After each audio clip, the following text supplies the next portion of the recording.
vores projekt i Naturteknik har vi valgt at lave en film til jer for at vise, hvad lakrids egentlig er.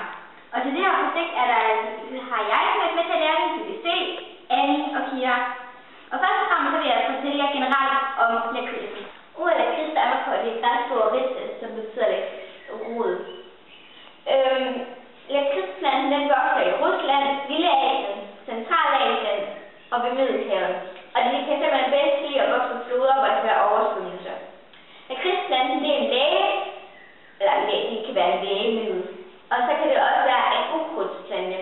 Og i gamle dage, dengang helt tilbage, hvor der var bønder, der kunne være, at man kunne sige til en bonde, det var, giv der voksede lakrids på din mark. Fordi at, du ved, ukrudt, hvis man hiver det op, så kommer det frem igen. Altså det er ligesom en mælkesvøb og mælkevildeblad. Det er jo mega irriterende. Så det var det værste. Og hen til lægemiddel.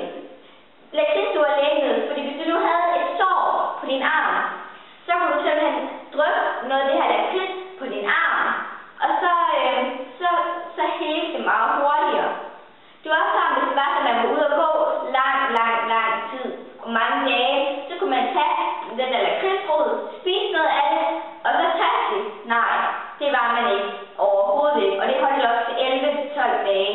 Det er faktisk rimelig fantastisk. Ude på marker, hvor man er i gang med at høste lakridsplanter, der tager man simpelthen lakridsrødderne, og så bliver de fragtet til rålakridsfabrikken. Og inde på rålakridsfabrikken, der bliver rødderne, de bliver knust, som I kan se her. Så kører det videre ned til, det bliver lagt i vand. Der kommer simpelthen vand over rødderne. Så bliver vandet, det bliver fordampet af, og så bliver det simpelthen, rødderne bliver simpelthen til sådan en sort masse. Så bliver det simpelthen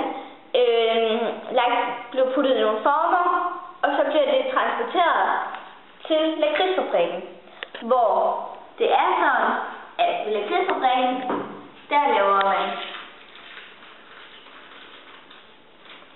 støbt lakrids, og man laver blødt lakrids, som det her.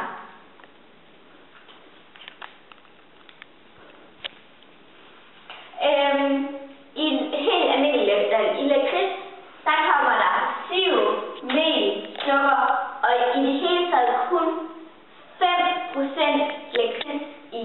Det vil faktisk sige, at man tror, det smager meget mere, at man er meget mere lakrids i det her, end der egentlig er. Det er egentlig også lidt sjovt, fordi støbt lakrids, sådan som den får dens former, det er, at den bliver lagt i sådan en plade der her, som I kan se her.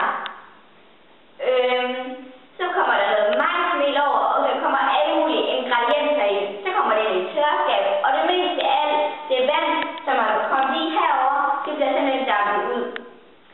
Men en sjov fakt, det er egentlig, at i cigaret og pibetobak, der er der egentlig lakrids i, for ligesom så det ikke lugter helt vildt, og så får det smager bare lige en lille tand bedre. Men hvorfor fanden kan vi vide det her, altså? Altså, hvorfor ikke hellere spise lakrids? Det er det bedste af det hele. Så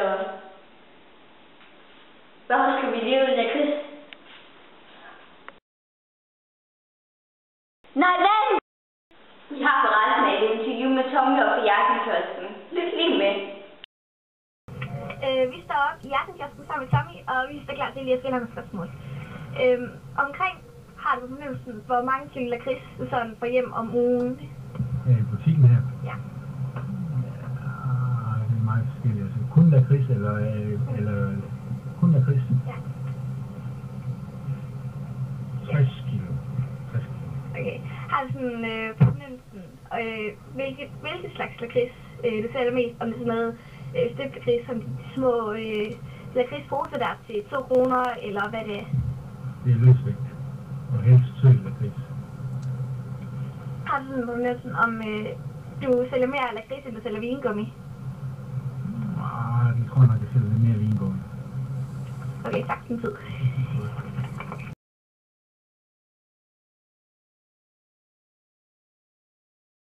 Skal du være her?